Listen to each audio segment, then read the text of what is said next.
Bismillahirrahmanirrahim. Assalamualaikum warahmatullahi wabarakatuh.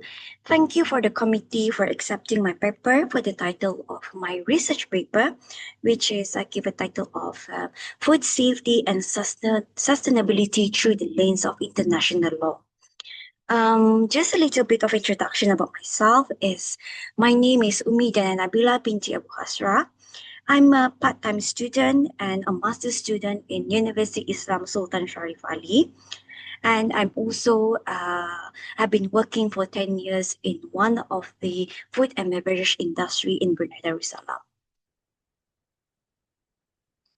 As a way of background and introduction to my research paper, is food safety and sustainability are two important elements that are always linked in with each other in today's globalized food system.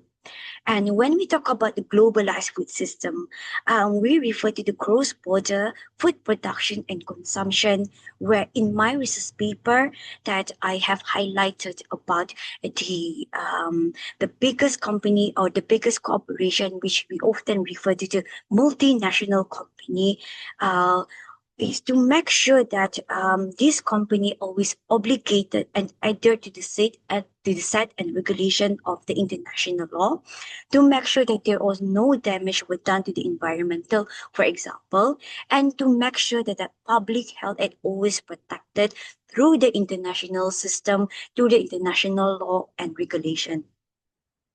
And when we talk about international law, especially in my research paper, I refer to the role of international organization, for example, United Nations, WHO, and WTO.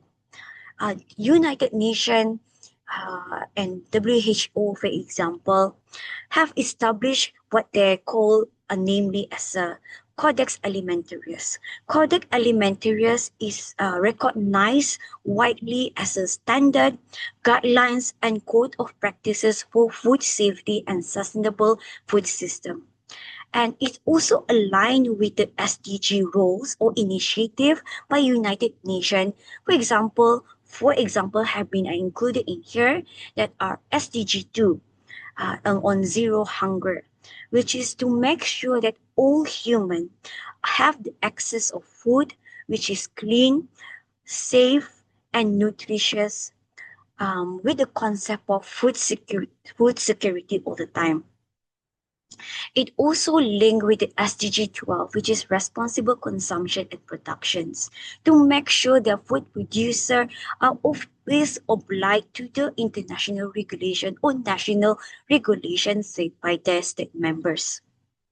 And it's also touched on the SDG 14 and 15, which is life below water and life on land. It refers to the initiative taken by United Nations to make sure that life below water, such as ocean, rivers, and the animals, the seafood, and also the forests, and as well as the land are protected without the damage of human being and also food producer all around the world. Briefly, I will also touch on the WTO through the SPA's agreement. Through the SPA's agreement, it touched on the ensure that national regulations are set based on scientific evidence, which is also to protect on the humans, animals, and plant health. And it's also ensure that non-discriminatory regulation was set and not creating unnecessary barrier trade to the state members. That's a brief background to my research. This will further elaborate in the next discussion, inshallah, perhaps. Next is the important question of my research question, that is to answer three research questions which I have indicated in my article. That is, what are the roles of international law in governing food safety and sustainability goal? Research question also, to what extent is international law effective in governing food safety and sustainability? And what are the solutions for enhancing the role of international law in enforcing food safety and sustainability? Second is on the problem statement. The main finding and the problem statement that which I have find in my research is mainly due to the limited impact and effectiveness of international frameworks. Yes, we have United Nations, we have WHO and WTO who play a crucial role in maintaining standard and sustainability practices. But it's also often criticized that this implementation is remain unsatisfactory due to the non-binding nature of the international standard and also due to the heavy reliance on national enforcement.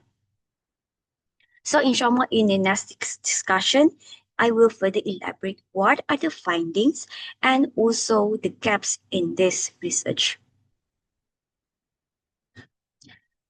The objective of this research is to answer the research question, of course. One is to identify the role of international law in achieving food safety and sustainability goals. Second is to examine the effectiveness of international law and standard in ensuring compliance. Third is to ensure more to propose a solution to strengthen international law in enforcing food safety and sustainability practices. D is the research methodology. In my research, I have used a qualitative research, but not a quantitative. So I use both primary and secondary resources. Primary resources mainly on the registration, treaties, newspaper, and also international mandates such as the EU regulation law and ASEAN and also the Food Act regulation. Secondary resources is mostly I use a lot of academic articles and journal and also relevant website to my research. I also use a thematic analysis to identify the key pattern and trend related to my research topic. The next slide is the main discussion of my research paper. One is to focus on the role of United Nations. United Nations play a crucial role in food safety and sustainability practices. One of the role that played by United Nations is through the establishment of FAO, that is Food and Agriculture Organization.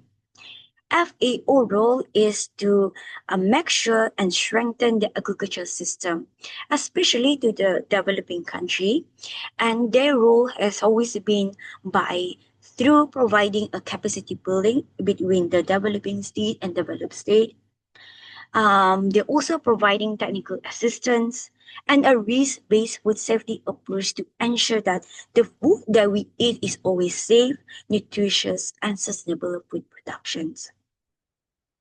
And of course, by that which I have been mentioned in my background is through the Codex Alimentarius Commission, which is established in 1963 through FAO and also WHO.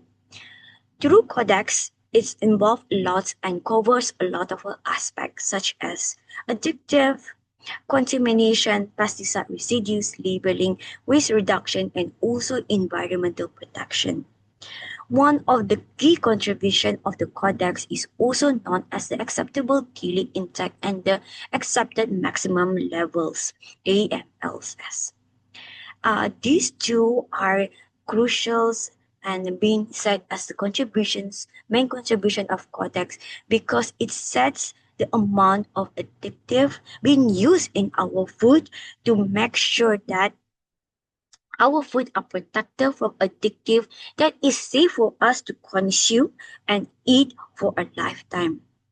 It also serves a guideline to the state member. This is the maximum levels of addictive which is allowed to be used. And the main reason is, of course, to make sure consumer is always protected and also to make sure there is transparency when it comes to labeling to our food. Codex is also being alignment to the SDGs. I have mentioned previously through the SDG2, as well as through SDG 10. Of course, being in the roles of United Nations, there's always a challenges.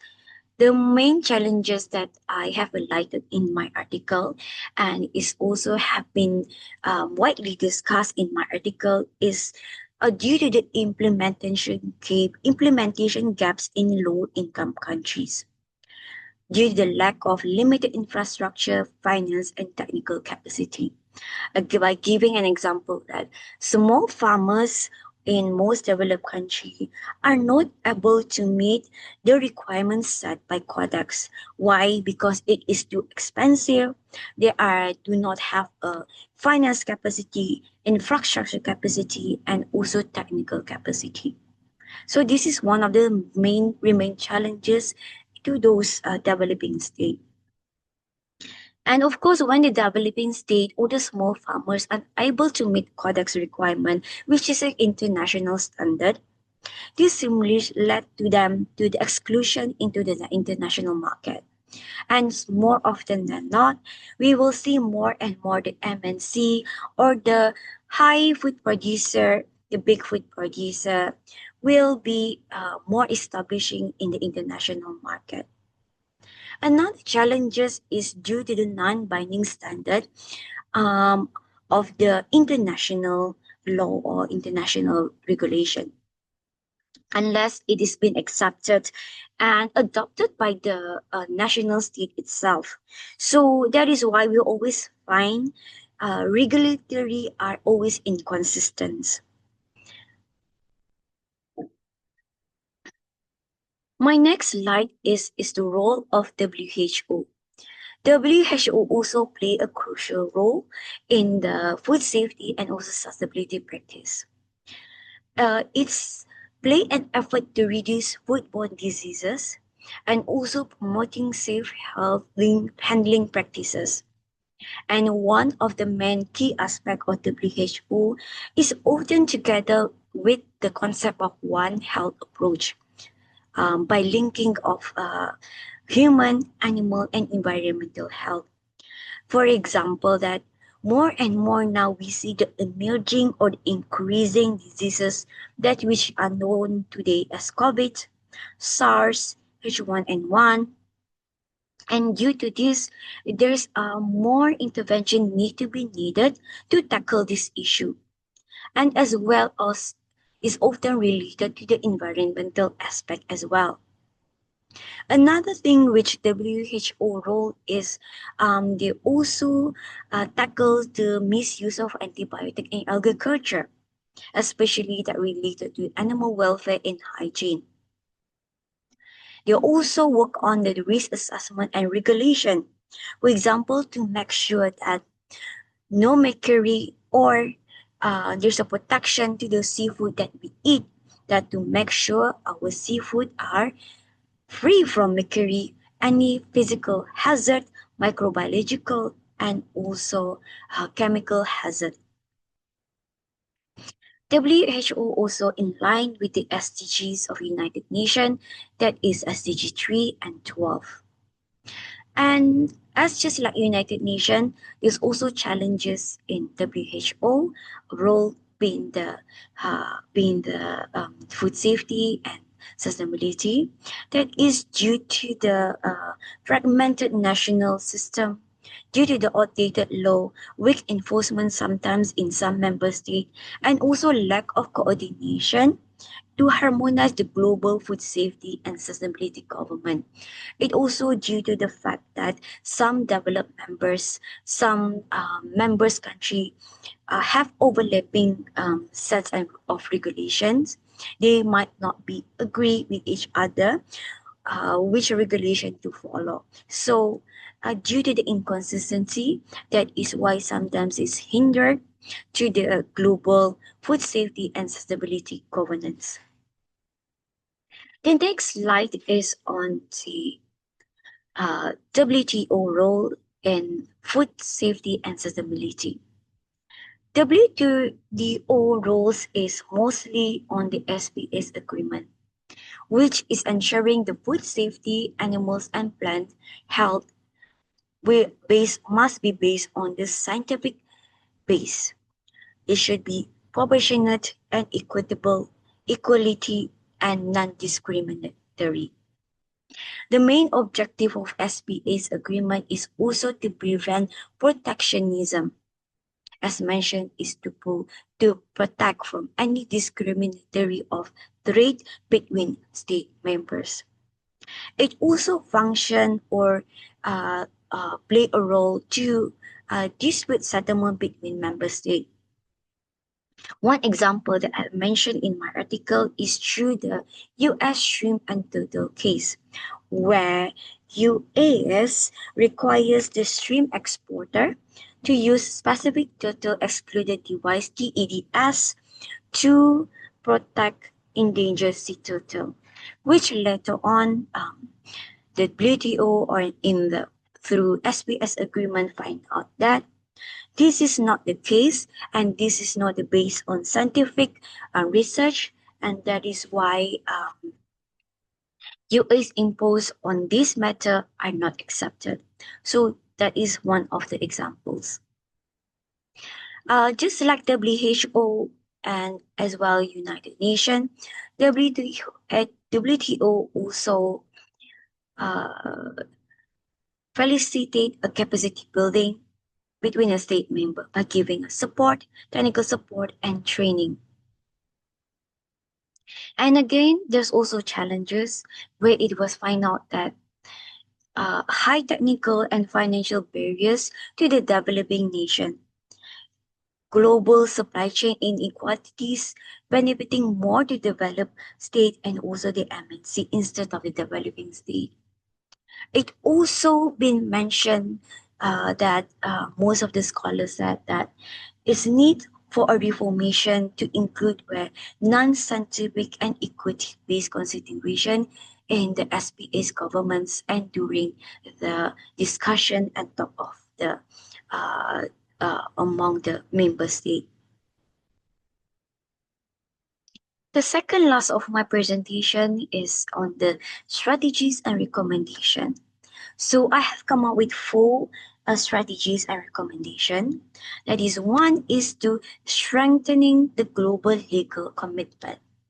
As I have mentioned previously, that Codex, WTO, and SPAs are actually a soft law, which is a voluntary compliance. It is non-binding, and that is why we often see inconsistency, and some members that may not obligate to the sets and regulations set by the international law.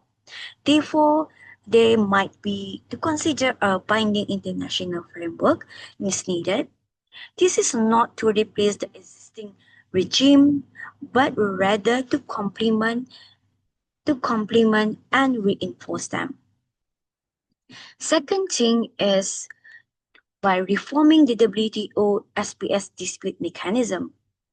For developing country that it face financial and technical barriers, a reform is needed by subsidizing legal aid, perhaps by giving a diverse expert panels in terms of legal advisors, scientists, or whoever that are professional in certain area. This also require a simplified proof standard and provisional protective measure to ensure there is always a fairness and equity between the state members. My third recommendation is on advancing corporate accountability. This is to move away from the voluntary self-regulation to a mandatory due diligence. And how it was done is by a supply chain audit, by a required or continuous audit. Second is by public risk disclosure, more transparency. And third is the grievance and liability mechanism. By make sure that food producers are accountable to whatever that damages they have done. So there is more enforcement and legal requirement to any food producer that are not obligated to the regulation being set. Fourth is the promoting regional legal harmonization. For example, have been given in my articles is by regional model, which has been done through ASEAN Food Safety Plan and also the EU General Food Law. This is to make sure that the standards are being harmonized, and also there's a share of information and exchange of dialogue, and is also encourage coordinate response improvement on consumer protectionism and trade integration. Lastly is the conclusion of my presentation, um, which number one is of course that international organization see as crucial to set the rule of the international law, the role of United Nations, WHO, and WTO are remain crucial because of what have been mentioned previously, the role, and also um, strategic and recommendation that I have mentioned in my previous presentation, which I can conclude that a multi-level and enforceable government system are needed, which is often linked with international and regional and national level. Which is to make sure that is food that we eat are safe, to make sure there is transparency, which can lead to sustainable global food system, and at last it will balance to the public health, trade equity, and as well as human right. I hope this presentation uh, is helpful, and my participation is helpful to the community, and thank you so much.